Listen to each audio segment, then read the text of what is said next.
जय माता दी दोस्तों, कैसे हैं आप सबका हमारे चैनल पंडित ज्ञान में स्वागत है। अगर कोई बार बार आपका अपमान करता है तो क्या करना चाहिए, बताया है खुद श्री कृष्ण ने। दोस्तों, कुछ लोग ऐसे होते हैं जिन्हें दूसरों का बेवजह अपमान करने में आनंद मिलता है। ऐसे लोग बार बार सबके सामने किसी न किसी की बुराई करके उसे अपमानित करने की कोशिश करते रहते हैं। यदि आपके साथ भी कोई ऐसा करता है तो ऐसे में आपको क्या करना चाहिए, इसका जवाब खुद भगवान श्री कृष्ण ने दिया है। महाभारत में भगवान श्री कृष्ण और शिशुपाल का प्रसंग बहुत ही प्रसिद्ध है, बहुत ही प्रसिद्ध है। उसी प्रसंग से हम ये सीख सकते हैं, यदि कोई हमारा अपमान करता है तो हमें क्या करना चाहिए। महाभारत में शिशुपाल और श्री कृष्ण का प्रसंग काफी चर्चित रहा है। श्री कृष्ण के बुआ का पुत्र था और चेदी नगर का राजा था। श्री कृष्ण ने शिशुपाल की माता को ये वचन दिया था कि वो शिशुपाल की 100 गलतियों को माफ करेगा, लेकिन 100 गलतियां पूरी हो जाने के बाद वो उसे उचित दंड जरूर देगा। वृषभ राज्य के रुक्मी, रुक्मक, रुक्मबाहु, रुक्मकेश और रुक्मवाली नाम के 5 पुत्र थे और उनकी एक पुत्री थी जिसका नाम था रुक्मणी। रुक्मणी के माता पिता उसका विवाह श्री कृष्ण के साथ करना चाहते थे, लेकिन रुक्मी, जो कि रुक्मणी का बड़ा भाई था, वो चाहता था कि उसकी बहन का विवाह चैत्य नगर के राजा शिशुपाल के साथ हो और इसीलिए उसने रुक्मणी का टीका शिशुपाल के यहाँ भिजवा दिया। रुक्मणी श्री कृष्ण से प्रेम करती थी और इसीलिए उसने श्री कृष्ण को एक ब्राह्मण के हाथों अपना संदेश भिजवा दिया।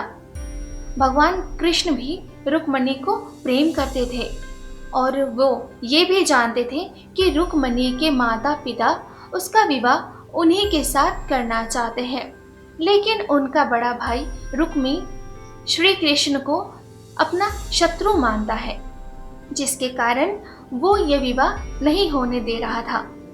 श्री कृष्ण ने रुक्मी के विरोध के बावजूद रुक्मणी से विवाह कर लिया। इस विवाह को चेदी के राजा शिशुपाल ने अपना अपमान समझा और वो श्री कृष्ण को अपना शत्रु समझने लगा। कुछ समय बाद जब युधिष्ठिर ने राजसूय यज्ञ का आयोजन किया तो उस आयोजन में सभी राजा आमंत्रित किए गए। उस आयोजन में शिशुपाल भी आया था। जब देवता की जगह पर श्री कृष्ण का सम्मान और पूजन करते हुए देखा तो शिशुपाल बहुत ही क्रोधित हो गए और उसने श्री कृष्ण को अपशब्द कहना शुरू कर दिया। यज्ञ में उपस्थित सभी लोगों ने शिशुपाल को समझाने की बहुत कोशिश की, लेकिन वो नहीं समझा। अर्जुन और भीम तो शिशुपाल को मारने तक के लिए खड़े हो गए थे, लेकिन श्री कृष्ण ने उन दोनों को रोक दिया। शिशुपाल लगातार गालियां देता रहा और श्री कृष्ण उसकी गालियों को गिनते रहे।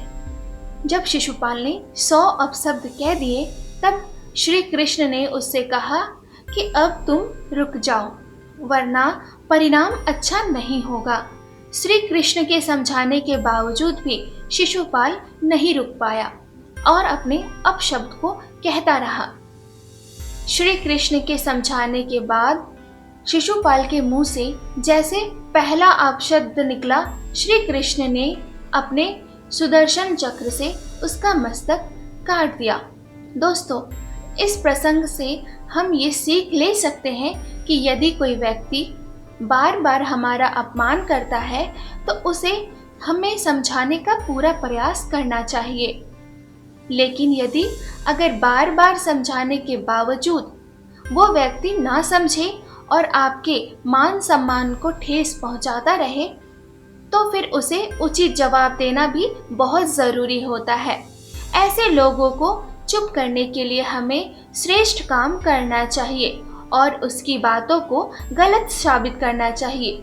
दोस्तों, भगवान श्री कृष्ण और शिशुपाल का ये प्रसंग हमें जीवन में इस तरह के लोगों से निपटने के लिए एक बहुत ही अच्छी सीख देता है, जिसे अपनाकर हम अपने जीवन में कई परेशानियों को खत्म कर सकते हैं। दोस्तों, हम उम्मीद करते हैं कि आपको महाभारत की ये रोचक जानकारी पसंद आई होगी। अगर आपको हमारी ये वीडियो पसंद आई है तो प्लीज़ लाइक करें, कमेंट करें। अगर आप हमसे कुछ पूछना चाहते हैं या फिर आप किसी समस्या का समाधान चाहते हैं तो आप हमें कमेंट बॉक्स पर कमेंट कर सकते हैं। दोस्तों, हमारे पंडित ज्ञान चैनल को सब्सक्राइब करना ना भूलें। जय माता दी।